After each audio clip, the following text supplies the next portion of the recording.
Saya bisa mengalami lebih banyak pengalaman perkembangan teknologi. Apapun yang ada di internet itu bahaya. Sulawesi Tengah itu tidak dipilih untuk menjadi percontohan karena belum siap.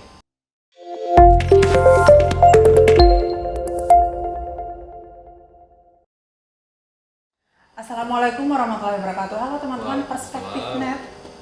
Berjumpa kembali bersama saya Yomil Masri. Hari ini kita akan ngobrol dengan teman saya. Oke, kita sudah lama berteman. Beliau adalah seorang jurnalis, kalau teman-teman di Palu pasti tahu. Dan hari ini kita akan bahas apa, Mas? Perlu diperkenalkan lagi nggak sih? Nanti ada di description box. Hari ini di sebuah coffee shop yang ada di Palu, kami janjian bertemu untuk membahas hal penting. Kalau hal yang tidak penting pasti tidak akan kita bicarakan.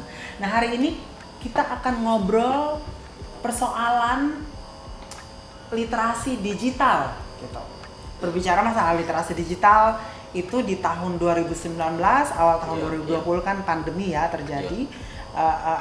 Di dunia, pandemi kita nyebutnya dunia, dan itu mengubah pola hidup masyarakat dunia, siapapun dia gitu, berubah.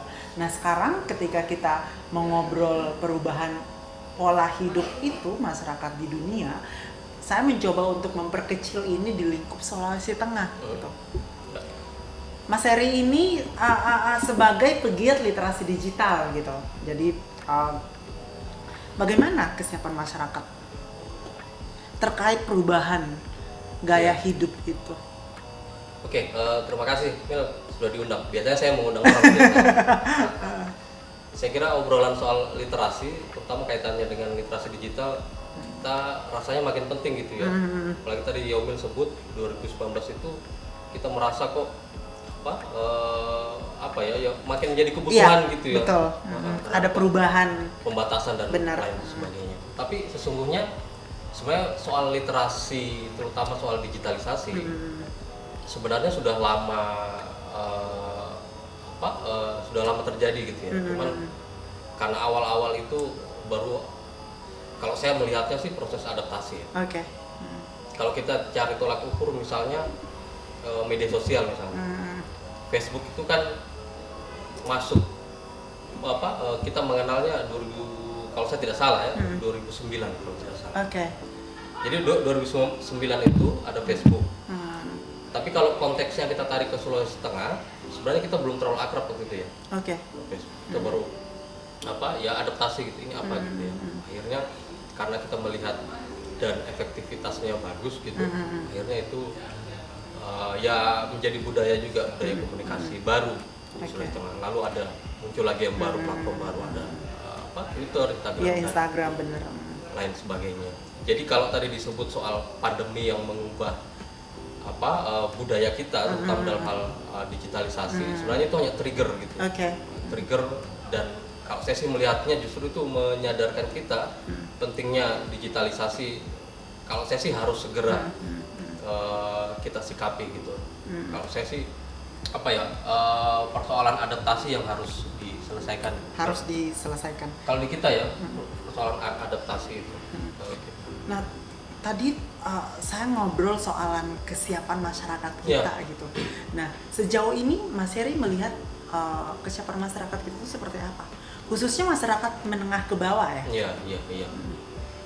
Kalau saya sih harus paralelkan gitu ya.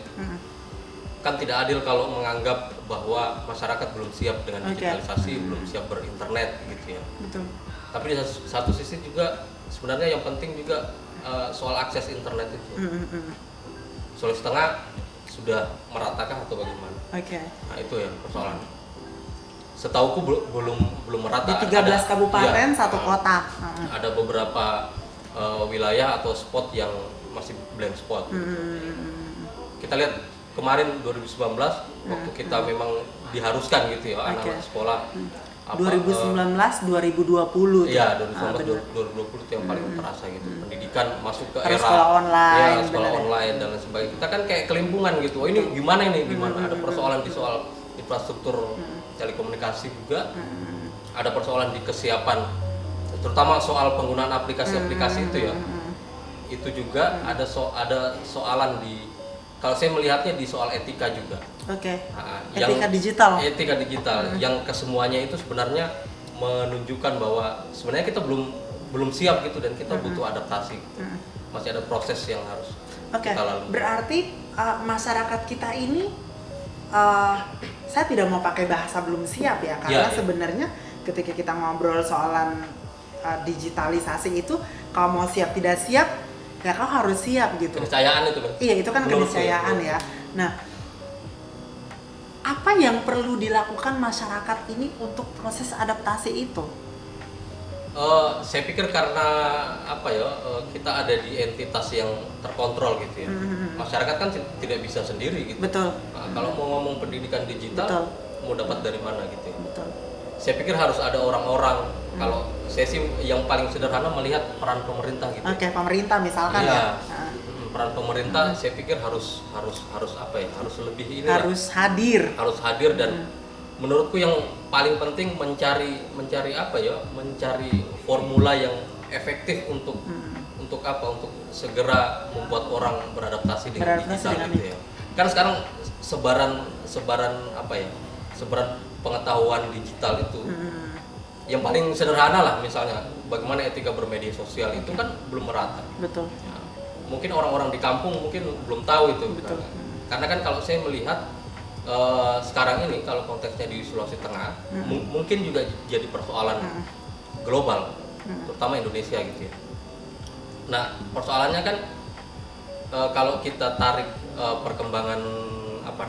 perkembangan budaya dan teknologi digital itu, sebenarnya kan secara fundamental kita itu kan kebutuhannya tidak berubah secara fundamental. Iya, benar. Kita butuh berinteraksi, butuh berkomunikasi, dan kebutuhan lain yang fundamental itu tidak berubah. Tapi teknologi yang membuat ekspresinya yang berubah. Gitu. Ekspresinya maksudnya komunikasinya, ekspresi komunikasi, atau bahasa-bahasa yang dikeluarkan. Termasuk bahasa ya. Termasuk bahasa, termasuk bagaimana misalnya teknologi media sosial itu mempengaruhi budaya kita, yang akhirnya ya sadar atau tidak sadar cara berkomunikasi kita juga berubah gitu. Berubah, benar. Karena kan Yomil pasti tahu di media sosial itu kan kalau kita mengibaratkan dia adalah sebuah lapangan baru gitu ya. Lapangan baru yang kalau saya bilang semua orang bisa ngambil peran di situ. Egaliter sekali gitu ya. Budaya apapun bisa masuk di situ. Benar. Bahkan mungkin yang paling dulu kita tidak mengenal, misalnya mohon maaf ya, misalnya ada sebuah negara yang misalnya melegalkan LGBT misalnya. Melegalkan ganja misalnya.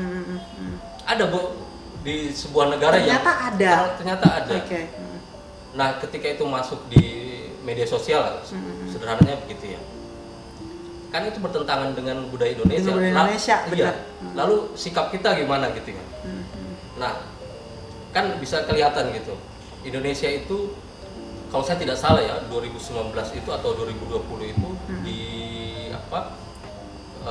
tingkat kesopanan di media sosial kita paling rendah di Asia Tenggara, betul. Yang tertinggi Singapura gitu. Etika digital gitu, ketika kita mau ngobrol dengan etika digital ini, apakah yang terpikir di benakku adalah kenapa orang menjadi bebas di media sosial dan seolah-olah mereka itu tidak punya kontrol gitu.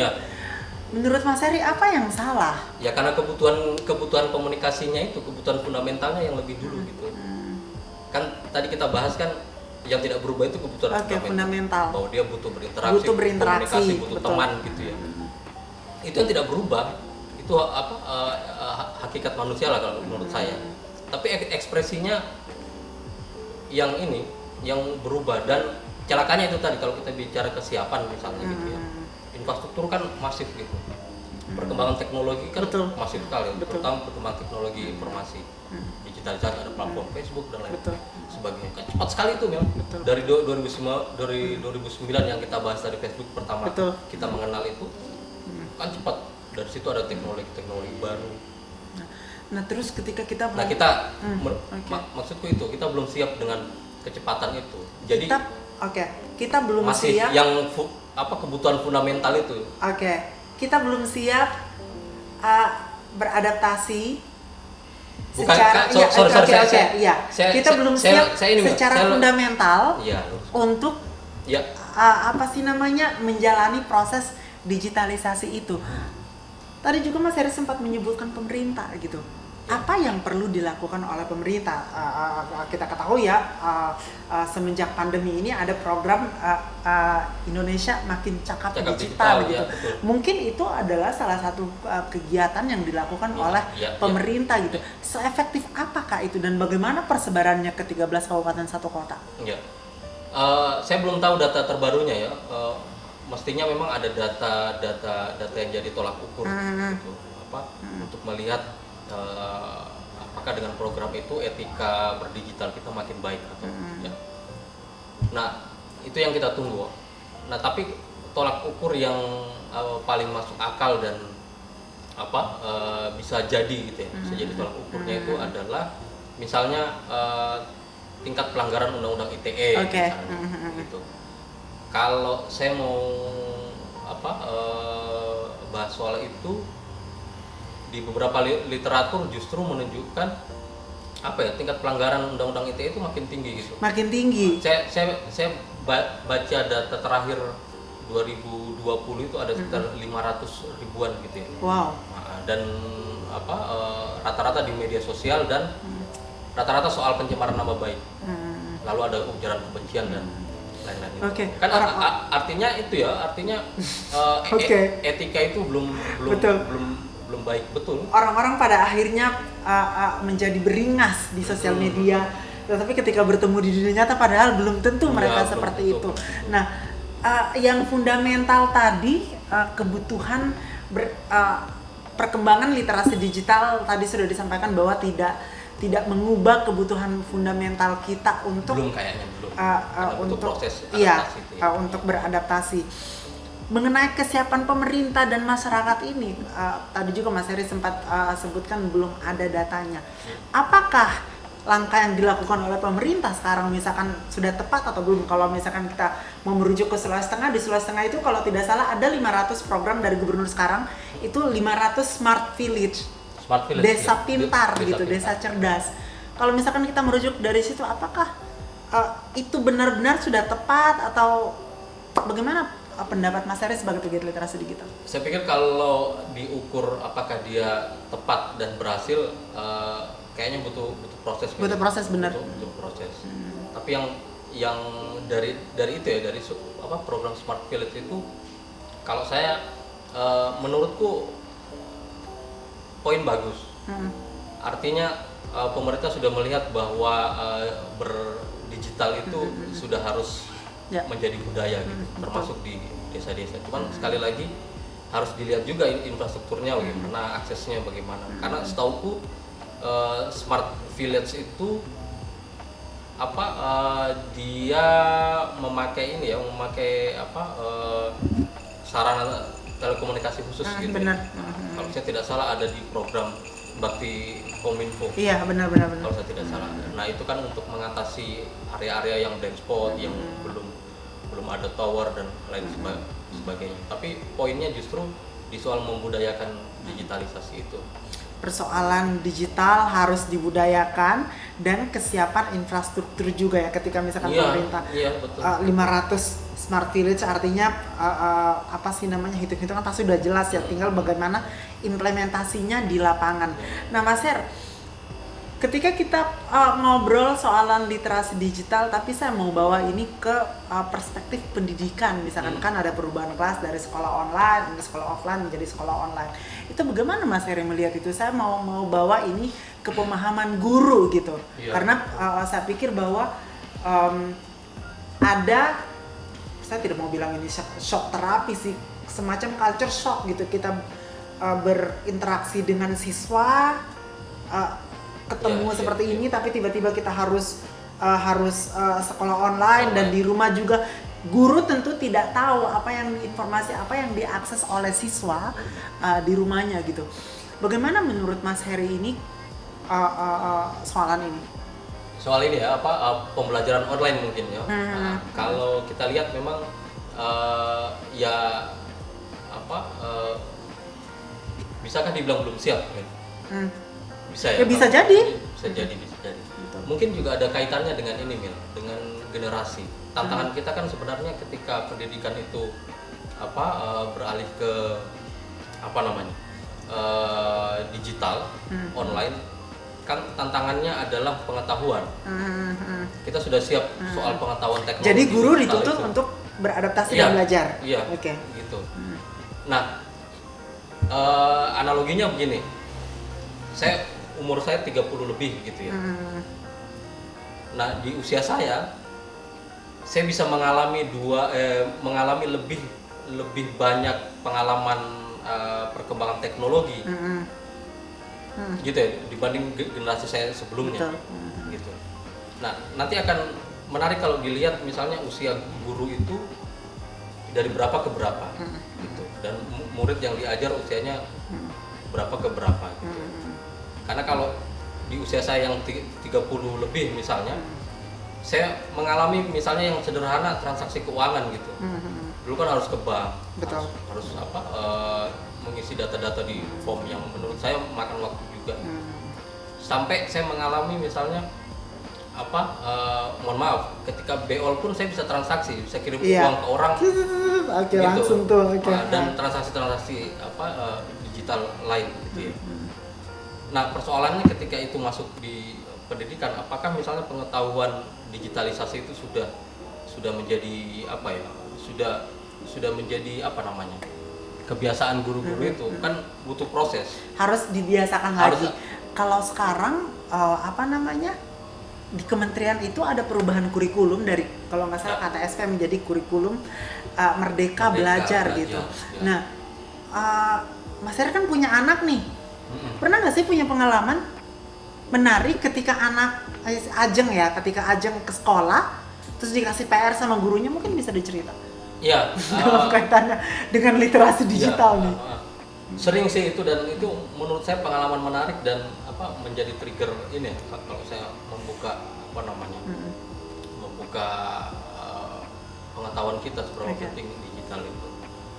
Nah, kalau pengalaman saya sering di soal pembelajaran dan memahami gadget, memahami gawai itu sebagai apa gitu ya. Nah, saya sering ketemu guru misalnya yang bilang, mungkin tidak semua guru ya, tapi masih ada guru yang berpikir bahwa gadget itu bahaya gitu, internet itu bahaya gitu. Jadi digeneralisasi bahwa apapun yang ada di internet itu bahaya. Padahal kan tidak semua. Benar, ada hal-hal gitu ya. benar. Dan itu sering saya dapat. Gitu. Misalnya ada guru yang bilang kalau anak-anak mau pintar, jangan kasih pegang HP, jangan kasih dia akses internet. Kan tidak sepenuhnya benar juga. Betul. Gitu ya. Orang bisa lebih banyak dapat pengetahuan di internet misalnya. Orang bisa lebih banyak belajar di internet. Persoalan kan tinggal bagaimana mengawasi dan bagaimana mengontrol saja itu. Kalau itu terjadi dengan anaknya Mas Heri, gimana cara memberitahukan dia? Apakah Mas Heri beritahukan secara langsung atau ada step-stepnya? Terus juga bagaimana cara memberi pemahaman kepada gurunya? Ya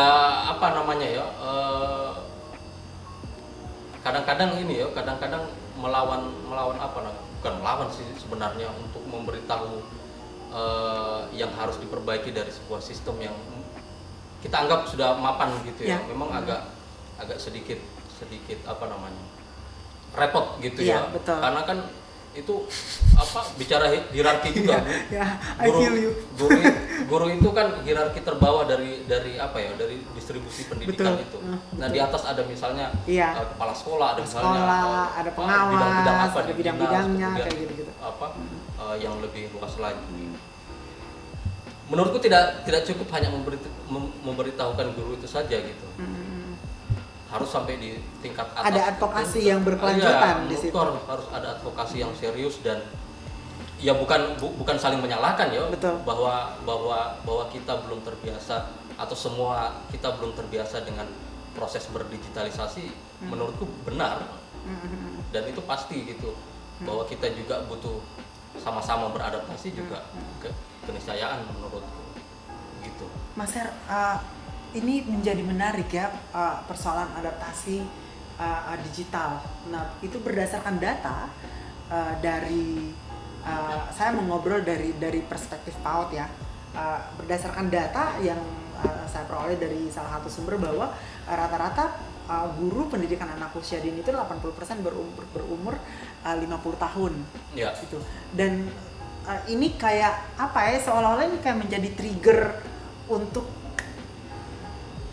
apa sih namanya, untuk memberikan inovasi baru gitu, karena ya otomatis itu akan terjadi gap komunikasi gitu. Nah, kalau dari pandangan Mas Heri gitu, apa yang seharusnya dilakukan oleh pemerintah untuk menghilangkan gap ini? Pemerintah Kota Palu misalkan.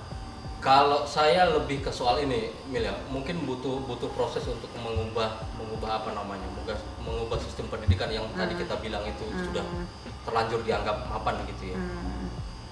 Menurutku ada jalur non formal sebenarnya untuk paling tidak meliterasi guru lah. Walaupun menurutku akan tidak terlalu efektif gitu. Karena kan kita akhirnya bicara soal kemampuan menangkap, menangkap betul. Dan ada kaitannya dengan usia juga mungkin. Nah itu menurutku itu solusi yang paling masuk akal, mengambil jalan-jalan non formal itu. Ngikut kursus kah, atau ada pelatihan kah yang harus dibuat oleh pemerintah? Pelatihan, atau eskul, jalur-jalur ya? eskul itu kan mungkin sekali dilakukan. Atau saya membayangkan bahwa ada seperti coaching klinik gitu ya. Ada coaching klinik mempertemukan anak muda dengan guru-guru ini. Anak muda yang ngerti. Keren itu. Iya, anak muda yang ngerti soalan teknologi ya. Oke, dia ngerti nih soal teknologi, sosial media dan segala macam. Dipertemukan lah nih.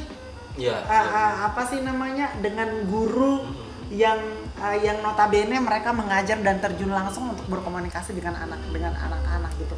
Tinggal apa sih namanya, advokasi advokasi harus berkelanjutan yang kita lakukan dengan pemerintah. Mas, oke, saya mau ngobrol apa sih namanya, literasi digital dan perkembangan industri kreatif di Palu. What do you think? Industri kreatif ya? Iya. Kalau itu mereka nanti sharing saja, Yomi pasti lebih paham. Enggak, saya ngobrol tentang perspektif digitalnya gitu loh. Kota Palu yang kecil ini, 8 kecamatan, 46 kelurahan gitu. Gimana perkembangan industri kreatif dari perspektif digital kalau Mas Heri lihat? Mungkin karena bacaan saya yang masih belum terlalu ini ya, tapi dari apa yang saya lihat bahwa dia berkembang gitu ya. Ada teman-teman mungkin yang seniman atau pegiat industri kreatif yang merambah ke digital, terutama dalam hal pemasaran gitu ya. Gitu. Tapi apa namanya ya, kalau tidak didukung dengan ekosistem kan menurutku mustahil juga dia berkembang. Ekosistemnya dulu yang diperbaiki gitu ya. Misalnya begini, kita ngopi di sini gitu ya. Misalnya tempat kopi ini menyediakan apa namanya, QRIS itu gitu, scan barcode untuk pembayaran itu. Dia sudah buat. Tapi kalau pengunjungnya tidak siap dan tidak teredukasi tentang bagaimana menggunakan itu kan percuma juga. Gitu. Akhirnya kita kembali ke transaksi manual tunai gitu ya. Menurut jadi ekosistemnya itu yang dibangun gitu. Yang pertama ekosistemnya. Dan kita harapkan dari membangun ekosistem itu kan akhirnya budaya itu muncul gitu ya. Benar. Budaya digitalisasi transaksi ekosistem, atau apapun itu gitu. Kebijakan. Ekosistem itu kan pada akhirnya apa sih namanya, menciptakan kebiasaan baru, kemudian dan itu menjadi budaya. Mas Her, ini contoh sederhana, misalnya beberapa hari ini kan kita heboh dengan misalnya Pertamina yang sudah memberlakukan scan. My Pertamina, benar. Tahu tidak, Sulawesi Tengah itu tidak dipilih untuk menjadi percontohan karena belum siap. Oh gitu. Serius. Coba cari. Saya waktu itu wawancara. Saya baru tahu. Orang Pertamina yang di Makassar. Saya baru tahu. Sulawesi Tengah tidak menjadi percontohan karena belum siap gitu. Yang saya tahu itu ada 2 SPBU di sini yang menggunakan aplikasi itu. Misalkan SPBU yang di Ki Hajar itu menggunakan aplikasi. Ternyata di pusat Sulawesi Tengah tidak dipilih sebagai daerah percontohan karena dianggap sebagai daerah yang belum siap untuk menggunakan aplikasi itu.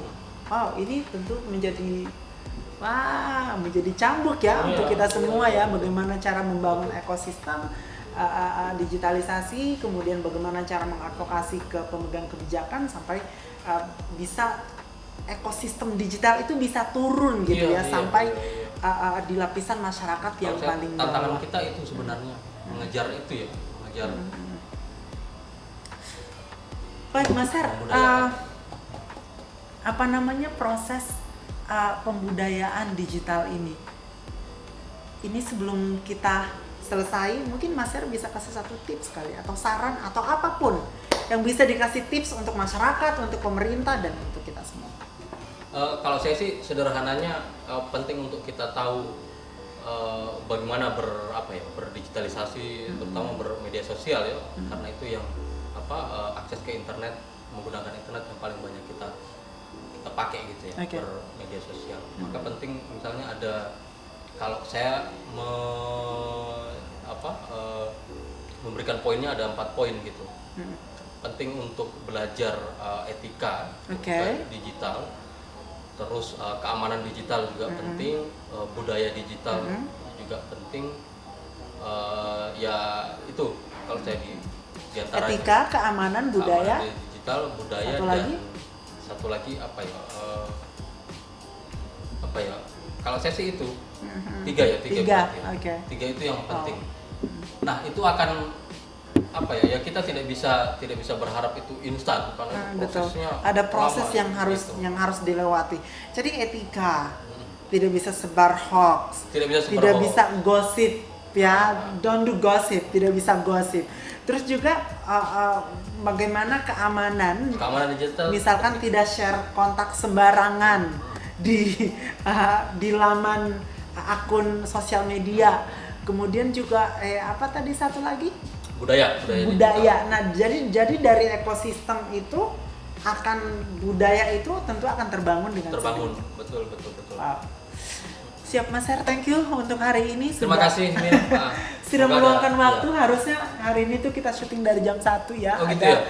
trouble tadi di luar sehingga syutingnya tuh bisa molor sampai berapa jam. Tapi seru sekali pembicaraan kita hari ini. Tapi ini bukan saya bukan ahli ya. Iya. Ini hanya sharing pengalaman dan namanya pengetahuan. Channel kita ini perspektif ya. Jadi siapapun bisa mengungkapkan apa yang dia ungkapkan, apa pendapatnya yang dilihat dari berbagai macam sudut pandang yang berbeda. Seperti itu. Thank you for coming Mas. Saya thank you juga Yomil. Thank you. Di episode berikutnya. Assalamualaikum warahmatullahi wabarakatuh.